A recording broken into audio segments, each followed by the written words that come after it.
have... Hey PHers, Sam from Pistonheads behind the camera here. No, this is not a Caterham 7. Some of you will have noticed that it looks slightly different, and that's because it's a creation by a company some of you may have heard of called MK Sportscars. This British firm has put a Hayabusa engine under the bonnet there, and they've matched it up to run with a prop shaft. So this rear-wheel drive Terrier, it is absolutely insane. It revs to 10,800 RPM. It does 206 horsepower at peak RPM. It is insane. It's the maddest thing you can have on four wheels, honestly. It still puts the power down remarkably well. Look at the kit in there. You've got the fuel tank out back there, and you've got the diff splitting the power to the rear wheels. Your view is unimpeded.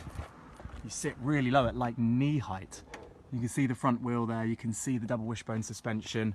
4-pot wheel woods on the brakes at the front. Some very sticky Toyo Proxys R888Rs.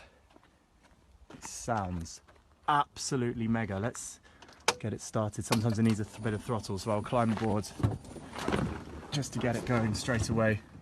We're in neutral. It operates with the sequential 6-speed that the bike gearbox has, obviously with a clutch pedal down there. Brake and throttle as usual, a little bit snug. Let's start her up. Ignition's on, clutch in. You've got to dip the clutch on this. Bit of revs. Listen to that. The shift paddles are here, up and down. They're on a rocker, so just like a McLaren, you can change gear with the other hand, moving in the other direction. Just listen to that engine.